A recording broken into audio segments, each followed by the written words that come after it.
এই ব্যাংকটি প্রতিষ্ঠার পর থেকে অদ্যাবধি যে সমস্ত স্ট্যাটিউটরি লিকুইডিটি রিজার্ভ আছে, সিআরআর আছে, এসএলআর আছে, এটা কখনোই মিস করে নাই একদিনের জন্য। এখনও এই ব্যাংকটির লিকুইডিটি 20,000 কোটি টাকার ব্যালেন্স শিটের মধ্যে 4,000 কোটি টাকা সারপ্লাস লিকুইডিটি এখনও এই ব্যাংকটি বলেছেন। ইয়েস, দুর্নীতি তো হয়েছে, না হলে বোর্ড কেন ভাঙবে? লজিক্যাল কারণ ছিল বোর্ড ভাঙার, বোর্ড ভেঙে দিয়ে আমাদেরকে দিয়েছে। এখানে মূল এজেন্ডাটা বাংলাদেশ ব্যাংকের যে অর্ডার ছিল, সেখানে কর্পোরেট গভর্নেন্সের ঘাটতি ছিল, সেই সুশাসনটা প্রতিষ্ঠা করার জন্যই আমাদেরকে এখানে পাঠিয়েছে। আমরা আইডেন্টিফাই করছি যে কোন কোন জায়গাগুলিতে অনিয়ম আছে।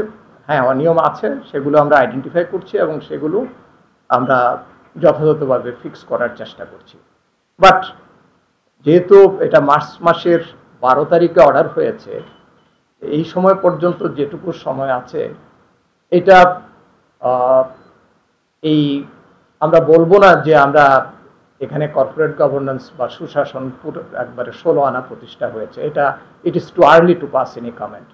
বাট প্রবলেমগুলো হলো যেটা, যে আমরা আইডেন্টিফাই করার চেষ্টা করছি যে কোন কোন জায়গাতে সুশাসনের ঘাটতিগুলো আছে।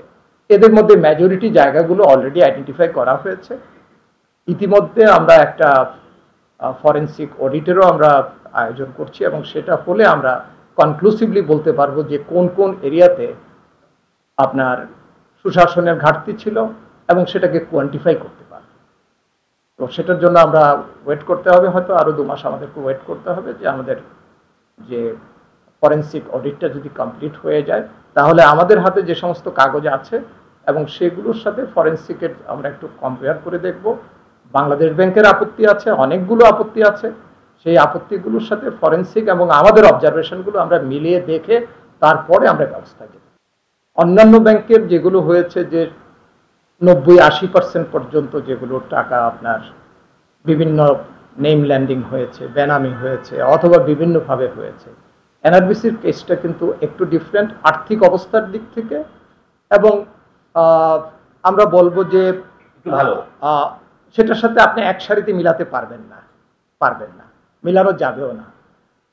কারণটা হলো এই জায়গাতে যে ওই ব্যাংকগুলোর মধ্যে অ্যাকিউট লিকুইডিটি প্রবলেম ছিল। আমি আগেই বলেছি যে এই ব্যাংকের লিকুইডিটি এখনো 4,000 কোটি টাকা সারপ্লাস আছে।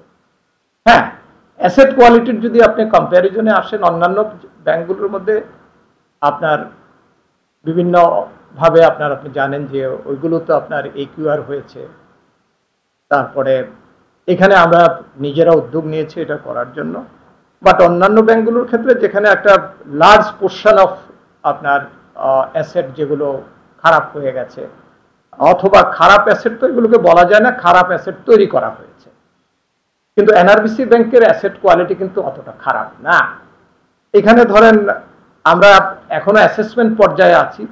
গত বছরে যেটা ডিক্লেয়ার করা হয়েছিল ইটস অ্যারাউন্ড 5%।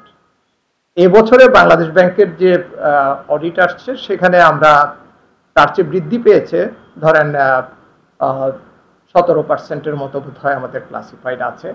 এটা হয়তো আমরা যদি একিউআর করি এবং আমাদের আমার মনে হয় যে এটা হয়তো বড়জোর হয়তো 20 বা 25% বা 24% বড়জোর হতে পারে। তো এইটা আমরা অ্যাসেস করছি এবং ফার্দার কোনো আপনার খারাপ কোনো ল্যান্ডিং আছে কিনা, এটা আমরা যতক্ষণ পর্যন্ত না আমাদের ফরেন্সিকটা না হবে ততক্ষণ পর্যন্ত আমরা এটা কনক্লুড করতে পারছি না। বান্ডেল থাকলে প্রতি সেনমানিতে টাকা বাঁচবে। বিকাশ সেনমানি বান্ডেল কিনে জিতুন প্রতি লেনদেনে।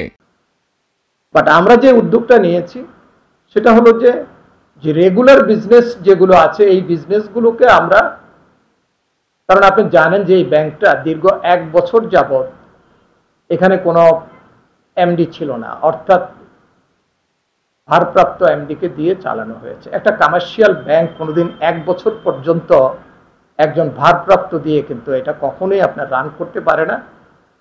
তো আমরা মার্চ মাসে আমরা জয়েন্ট দায়িত্ব নিলাম, বাংলাদেশ ব্যাংকের যে অর্ডার হয়েছে 12 তারিখে, অ্যান্ড দেয়ার আফটার আমরা এটাকে প্রসেস করে আমরা একজন দক্ষ ব্যাংকারকে আমরা এমডি হিসাবে নিয়োগ দিতে পেরেছি। And thanks to the Bangladesh bank যে ওনারা এটাকে অনুমোদন দিয়েছেন এবং সেই এমডি সাহেব এখন কাজ করছেন, ডক্টর তৌহিদুল আলম খান, উনি ভালো একজন ব্যাংকার বলে আমরা জানি এবং ওনাকে আমরা নিয়োগ দিয়েছি এবং উনি ভালো কাজ করছেন। তা আমরা আশাবাদী যে বোর্ড এবং ম্যানেজমেন্ট সবাই মিলে আমরা একই ওয়েবলেতে যদি আমরা কাজ করতে পারি এবং কাজ করছি, এটা হলে আমরা আশা করছি যে খুব তাড়াতাড়ি হয়তো আমরা ওইখান থেকে ওভারকাম করে আসতে পারব। তাহলে এই ব্যাংক থেকে আসলে আপনি বলতে চাচ্ছেন কোনো লুটপাট হয়নি, কোনো পাচার হয়নি এবং বাড়িঘর কেনেনি তারা? আমি সেই কথাটা কিংবা সিঙ্গাপুরে কিংবা মালয়েশিয়ায় তারা সেকেন্ড হোম করেনি, পাচার করেনি বলতে চাচ্ছেন? এই কথাগুলো যতক্ষণ পর্যন্ত না আমার হাতে ডকুমেন্টস না আসবে ততক্ষণ পর্যন্ত কিন্তু আমি কনক্লুসিভ এটা বলতে চাচ্ছি না, বলতে পারবো না। বাট অফকোর্স অ্যাসেট কোয়ালিটি যদি গত বছরের 5% থেকে যদি এবছরে যদি সিগনিফিকেন্টলি যদি বেড়ে যায়, তাহলে অ্যাসেটগুলোকে আপনার reporting problem is a major problem. এগুলো রাইটলি রিপোর্টিং করা হয় নাই।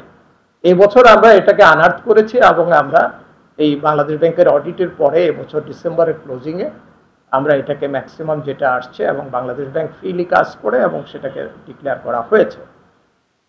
ফার্দার যেটা আমরা যে ফরেন্সিক করব, এই নিরীক্ষার মাধ্যমে আমরা অ্যাসেট কোয়ালিটিটাকে বের করে নিয়ে আসতে পারবো। তারপরেই আমরা এটাকে প্রকৃত অর্থে বলতে পারবো যে আসলে আমাদের কি পরিমাণ খেলাপি ঋণ আছে। বাট অফকোর্স এটা আমি কনক্লুড করছি যে আপাতত আমরা যেটা দেখছি সেটা আপনি যেটা বলছেন অন্যান্য ব্যাংকগুলোর সাথে, ওই ব্যাংকগুলোর সাথে এটাকে কম্পেয়ার করা যাবে না। যে বিগত রিজিউমে যে 15 বছর সময়ের মধ্যে ব্যাংকগুলো যেটা লুটপাট হয়েছে, বেনামিতে ঋণ হয়েছে, কোনো ঋণ হয় নাই, কাগজের উপরে টাকা উইথড্র করে নিয়ে চলে গেছে লক্ষ লক্ষ কোটি টাকা।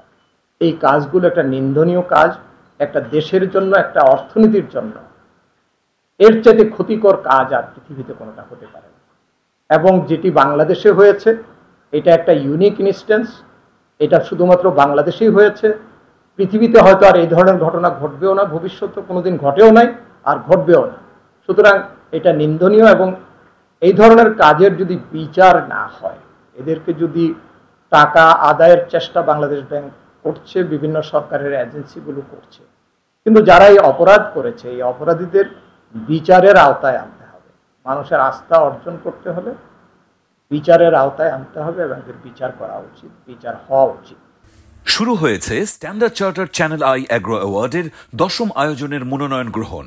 এবার নতুন ক্যাটাগরি বছরের সেরা ছাদ কৃষক সহ মোট 13টি ক্যাটাগরিতে পুরস্কার প্রদান করা হবে। মনোনয়ন গ্রহণ চলবে আগামী 15 জুলাই 2025 তারিখ পর্যন্ত। বিস্তারিত জানতে ভিজিট করুন www.agroaward.com এবং ফোন করুন 018737000556 এই নম্বরে।